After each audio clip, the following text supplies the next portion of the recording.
अश्विन वद्य त्रयोदशीला आयुर्वेद शास्त्राचा आद्य प्रवर्तक भगवान धन्वंतरी यांचा अवतार झाला.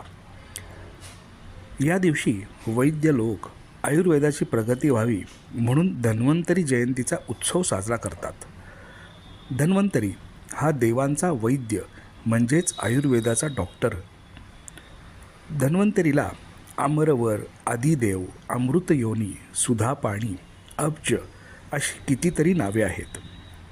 याच्या अलौकिक प्रतिभेमुळे देवतांना अनेक औषधांचे सार म्हणजेच अमृत मिळाले. त्यामुळे ते मृत्यूरहित झाले असे मानतात. पुराणातील कथेनुसार जेव्हा देवदानवांनी अमृतप्राप्तीसाठी समुद्रमंथन केले त्यावेळी ज्याप्रमाणे समुद्रातून लक्ष्मी, कौस्तुभ आदी रत्ने बाहेर आली तसेच एक दिव्य पुरुषही प्रकट झाला. तो सूर्यासारखा तेजस्वी होता. त्याच्या हातात अमृताने भरलेला कलश होता. पीतांबर परिधान केलेला, शरीरावर असंख्य दिव्य अलंकार लिहिलेला तो भगवान विष्णू नामाचा जप करीत अमृत मंथनातून बाहेर आला. हाच तो दिव्य पुरुष म्हणजे भगवान विष्णूचा अंशावतार धन्वंतरी. धन्वंतरी हा आयुर्वेदाचा प्रवर्तक आहे. तो अश्विन वद्य त्रयोदशीला प्रगट झाला म्हणून याच दिवशी स्मृतिमात्रातिनाशनाः म्हणत धन्वंतरीचे नामस्मरण केले जाते. आयुर्वेदाचा ग्रंथ भावप्रकाश याचा धन्वंतरीच्या अवताराची कथा थोडी वेगळी सांगितली आहे. ती अशी: देवांचा राजा इंद्र याच्या एकदा लक्षात आले की पृथ्वी ही रोगग्रस्त झाली आहे. अनेकांना नानाविध रोगांनी पछाडलेले आहे. म्हणून इंद्राने धन्वंतरीला पृथ्वीवर काशीनगरचा राजा होऊन आयुर्वेदाचा प्रचार करण्याची आज्ञा केली. इंद्राच्या सूचनेनुसार धन्वंतरीने काशीराजाच्या घरी जन्म घेतला. तो काशीराज दिवोवास नावाने प्रसिद्ध पावला.